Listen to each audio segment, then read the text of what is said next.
एक तत्पर कारवाई करण्याचा स्टँड तुम्ही घेतला पाहिजे, जो तुम्ही अजूनही घेतलेला नाही. हे फार विशेष आहे. महिला आयोग हा महिला बालकल्याण विकास खात्याच्या अंतर्गत येतो. आदिती तटकरे, तुम्ही काय भूमिका अदा केली? ज्या तटकरे निवडणुकीच्या प्रचारात म्हणताहेत की आम्हाला सुनेत्रा वहिनींना मुख्यमंत्री करायचंय, तुम्ही तुमच्या नेत्यांना काय करायचंय ते करा, त्याच्याबद्दल आम्हाला काही म्हणायचं नाही. पण महिला नेत्या म्हणून आधी तुम्ही सक्षम आहात का ते ठरवा. फक्त नेत्यांची भाटगिरी करणं आणि किती ग बाई मी हुशार, किती ग बाई मी हुशार एवढं करणं थांबवा. मुळात तुम्ही महिला बालकल्याण विकास मंत्री म्हणून तुम्ही काय तुमच्या खात्याच्या अखत्यारीत असणाऱ्या आयोगाच्या अध्यक्षीनबाईंना पायउतार केल्यानंतर त्यांची अटक व्हावी म्हणून तुम्ही मुख्यमंत्र्यांकडे काय पाठपुरावा केलाय? की आम्ही असं समजायचं का की तुम्हाला जिथे मंत्री करणाऱ्या अजितदादांबद्दलच तुम्हाला काही पडली नाही, तर तुम्ही महाराष्ट्रातल्या महिलांची काय तुम्ही कारवाई करणार आहात? जिथे तुम्हाला दादांच्या बद्दलच आस्था नाही, दादांच्या बद्दल FIR व्हावी याच्यासाठी तुम्ही प्रयत्न केले नाही, तिथे तुम्ही या सगळ्या प्रकरणामध्ये चाकणकरवर अटक व्हावी याच्यासाठी काय कारवाई करताय? एक तरी वाक्य तुमच्या प्रचार सभा आणि सोकॉल्ड तुमच्या बिझी शेड्यूल मधनं बोला ना त्याच्यावर, की चाकणकरच्या कोणत्या फार्म हाऊसवर बुलडोजर चालवला जाणार आहे, चाकणकरला अटकेची कारवाई करण्यासाठी तुम्ही काय पत्रव्यवहार केलाय? कारण ही जबाबदारी आहे तुमची महिला नेता म्हणून. नाही तर भविष्यात तुम्ही हे बोलून घेऊ नका की मी महिला नेता आहे. भविष्यात तुम्ही हे सांगू नका की आम्ही याला महिला मुख्यमंत्री करणार आहे, त्याला महिला मुख्यमंत्री करणार आहे. जर तुम्हाला महिलांची जबाबदारी उचलता येत नसेल तर नुसती पदं घ्यायची, पदं मागायची याची अपेक्षा करू नका. तिसरी महत्वाची गोष्ट की आम्ही अगदी पहिल्या दिवसापासून डे 1 पासून सांगतो, 18 तारखेपासून मी सांगते की चाकणकरचा नुसता राजीनामा नाही, चाकणकरची अटक मला अपेक्षित होती. आता तर चाकणकरचे आर्थिक संबंध अधिक स्पष्ट झाले. पण ज्या अर्थी प्रतिभा चाकणकर म्हणतात की नाही नाही आपल्या सह्या बनावटच आहे, आपल्या बनावट आहेत, आपलं तिथं काही नाहीये, आपल्याला बोलावलेलं होतं. हे आपल्याला म्हणजे काय? आपल्याला ही कोणती भाषा वापरताय तुम्ही?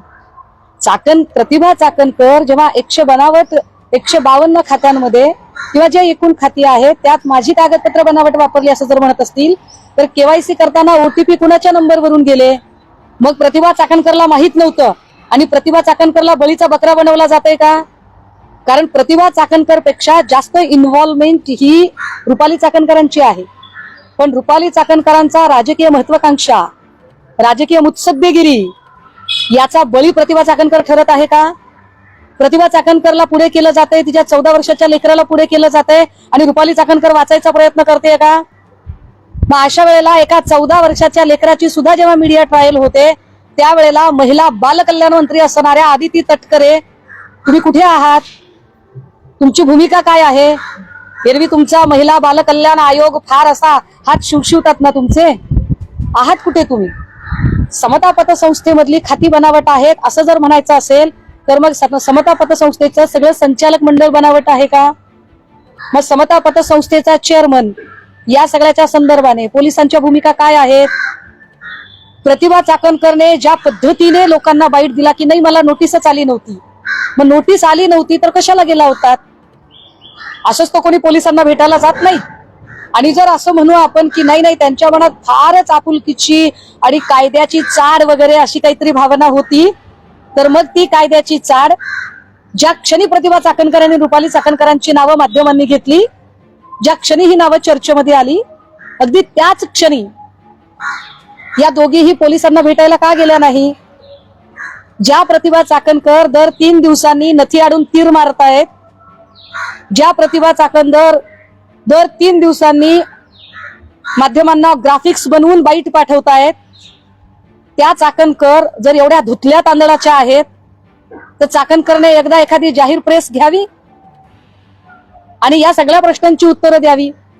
जो न्याय अमरावती परतवाडामध्ये बुलडोजर लावण्याचा असतो तोच न्याय चाकणकर आणि अशोक खरातच्या प्रॉपर्टीला लावला पाहिजे. 1 महिन्यापासून तुम्ही खरातचा फार्म हाऊस आम्हाला दाखवताय पण त्याच्यावर बुलडोजर चालवला जात नाही. याला कृपाशीर्वाद सुनील तटकरेंचा आहे की ठाणेकरांचा आहे? कारण ठाणेकरांचं कनेक्शन पुन्हा पुन्हा पुढे येत आहे. ठाणेकरांच्या कनेक्शन मध्ये अजूनही एकट्या चाकणकरच नाही, ठाणेकरांच्या कनेक्शन मध्ये केसरकरचं अजूनही कुठलीही चौकशी झाली नाही.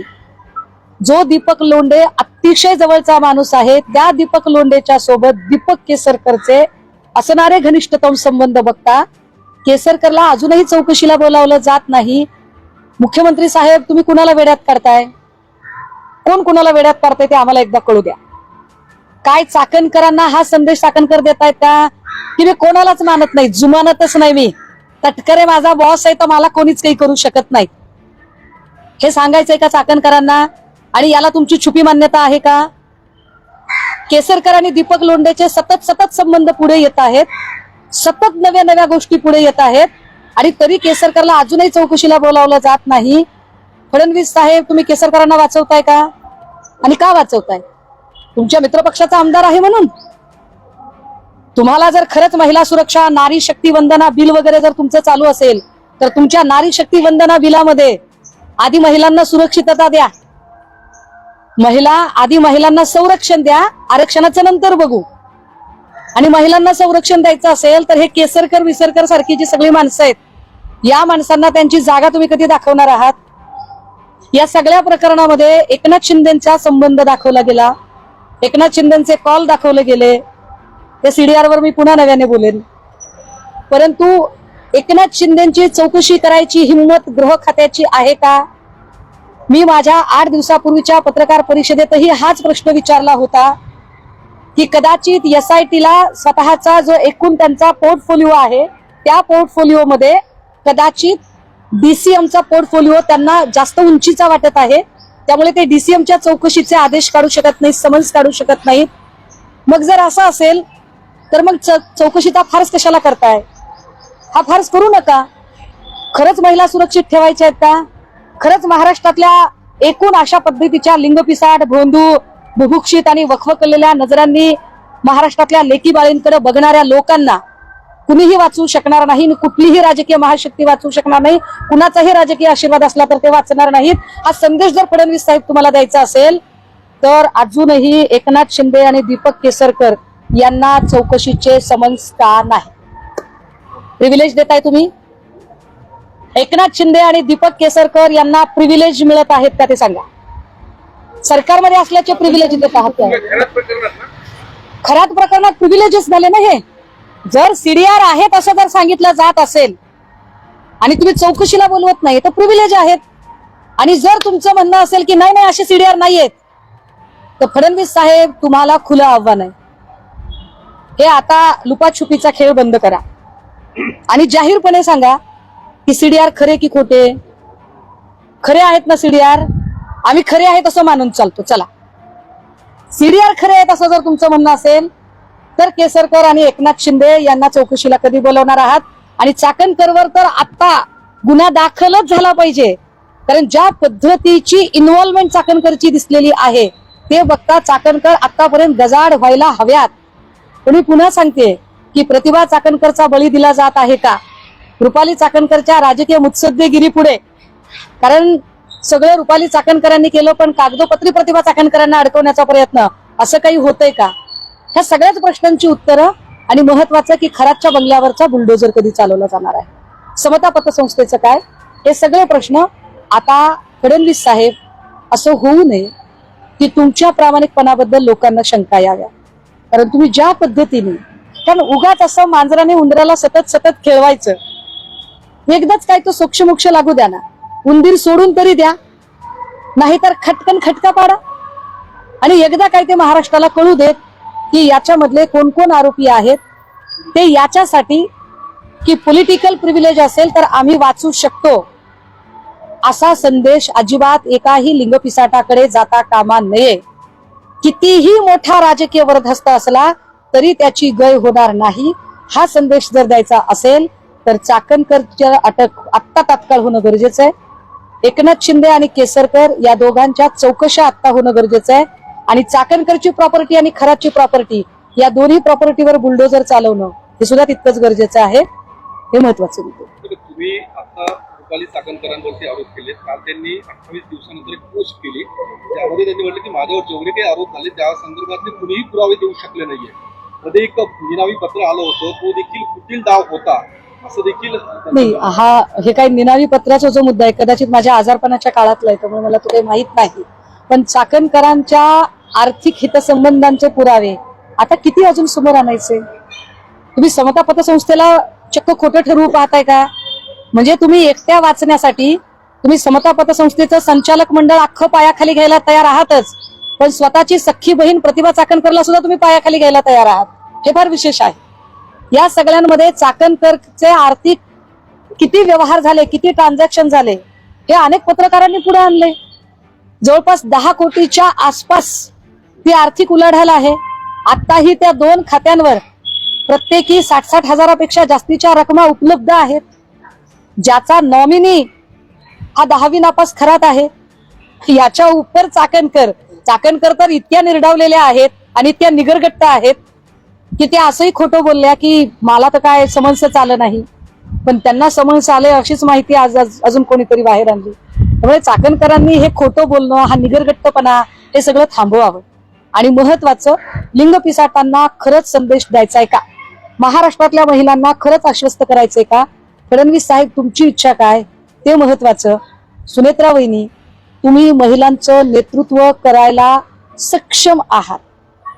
महाराष्ट्राच्या तुम्ही पक्षाचं नेतृत्व करायला सक्षम आहात हे तुम्ही दाखवलं चाकणकरांचा राजीनामा घेऊन. पण महाराष्ट्राच्या महिलांचं नेतृत्व करायला तुम्ही सक्षम आहात का, हे जर तुम्हाला दाखवायचं असेल तर चाकणकरांची अटक होण्यासाठी तुमचे प्रयत्न काय ते तुम्हाला दाखवावे लागतील.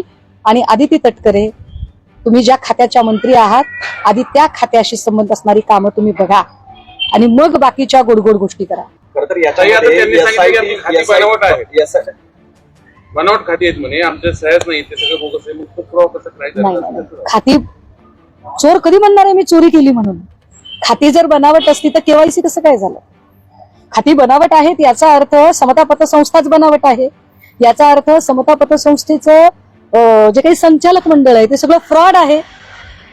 या सगळ्यांमध्ये चाकणकर केवढा मोठा गुन्हा करतायत चाकणकरांना तरी कळतंय का?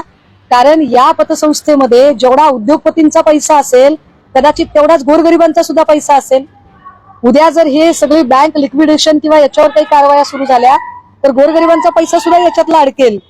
चाकणकर स्वतःला वाचवण्यासाठी अजून किती खोटं बोलणार आहेत आणि अजून किती. आणि ह्या एवढं खोटं चाकणकर बोलतात लिलया, हसत खेळत माध्यमांशी बोलतात.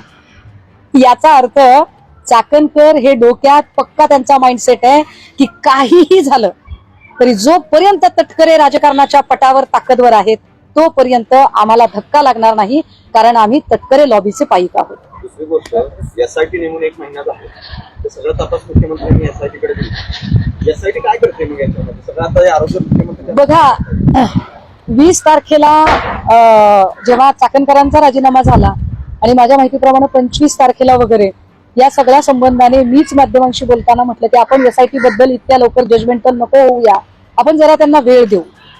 पण त्याच्यानंतर खूप बोलून झाल्यावर 10 दिवसांनी एसआयटीने एक प्रेस कॉन्फरन्स घेतली. आम्हाला असं वाटलं की या प्रेस कॉन्फरन्समध्ये काहीतरी अत्यंत व्हॅलिड आणि सॉलिड अशी त्या मांडणी करतील.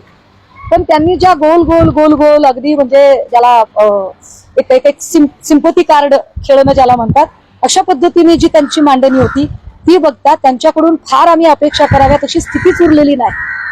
अमरावती परतवाड्यात मला परत भीती वाटत होती की एसआयटी स्पेशालिस्टच होतात की काय, पुन्हा सातपुतेंना ती जबाबदारी मिळते का काय. पण पुन्हा आभार की किमान विशालजींना ती जबाबदारी मिळालेली आहे, नशीब. आणि त्यांच्याकडून आता तुलनात्मक अधिक चांगलं काम होईल अशी अपेक्षा करूया. हे किती वाईट आहे या देशामध्ये. याच्यामध्ये अजूनपर्यंत चाकणकरांना बोलवले खरातच्या प्रकरणामध्ये दीपक लोंढे जितका भागीदार तितकाच दीपक केसरकर. दीपक केसरकरांची चौकशी होणं गरजेचं, ललित पोफळेची चौकशी होणं गरजेचं. पोफळेच्या सोबत मी हे माझ्या मागच्या पत्रकार परिषदेतही सांगितलं, पुन्हा एकदा सांगते, पोफळेच्या सोबत नाशिकमध्ये 3-4 कंपन्या अशा आहेत ज्या कंपन्यांमध्ये एक असा स्वतःला सोकॉल्ड हुशार समजणारा पोपट सत्ताधाऱ्यांमधला त्याची भागीदारी आहे. आणि तीही भागीदारी 1-2 दिवसात मी ती पुढे आणेल. पण याच्यातल्या कुणाचीही चौकशी होत नाही, हे फार गंभीर आहे. यातल्या भांडेला मी पहिल्या दिवसापासून सांगते की भांडेला त्याच्या आहे त्या जागेवर पुन्हा परत पाठवणे हा न्यायच नाहीये.